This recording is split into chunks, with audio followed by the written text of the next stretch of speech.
Boing, boing, boing, boing, boing. Je me dis, tu sais, malgré le pronostic et tout ça, s'il y a une personne qui aime tellement la vie comme ça se peut pas qu'elle ne fasse pas partie du pourcentage qui s'en sortent. Elle se lève le matin, puis elle vit le moment présent, puis elle chante, puis elle danse. Un autre rouge. Un autre rouge? Il y en a un jaune ou un bleu? Un bleu. Un bleu? Elle sait ce qu'elle veut. Quand elle veut mettre un chandail rose, elle veut mettre un chandail rose. Ça peut pas tout le temps aller mal, là, puis elle a assez vécu, elle a perdu la vue, puis malgré ça, elle continue. Ton toutou s'appelle comment? Potam, il se fait faire des pic-pics, il se fait faire des petits tests, on lui fait faire tout ce que Billy fait. On a commencé à skier avec Billy avant son diagnostic à 1 an et demi.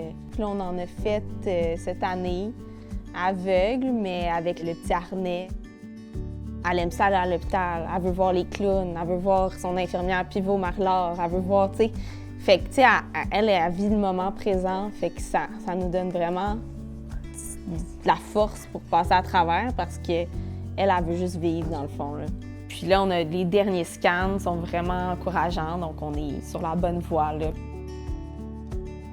On est parti pour des vacances estivales, puis le lendemain, elle perd la vue. Donc, elle ne voit plus son toutou, elle ne voit plus sa doudou.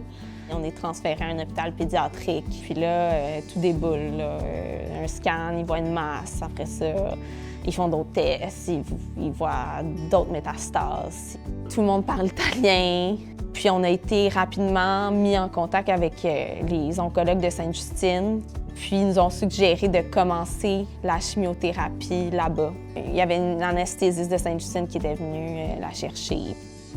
C'est un petit avion, donc ils doivent faire des arrêts, là. Ils ont fait comme 4 arrêts. On dirait qu'on était dans un film, là. Moi, ça va toujours rester un film, un genre de cauchemar.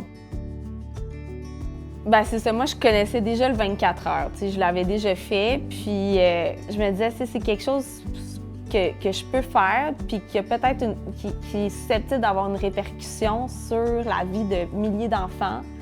Puis là où est-ce que les traitements que Billy reçoit aujourd'hui, ben c'est l'impact de ce que d'autres gens ont fait. Il y en a plein là, d'événements caritatifs, ils sont super bons, mais le 24 heures, il y a comme une vie, c'est tripant.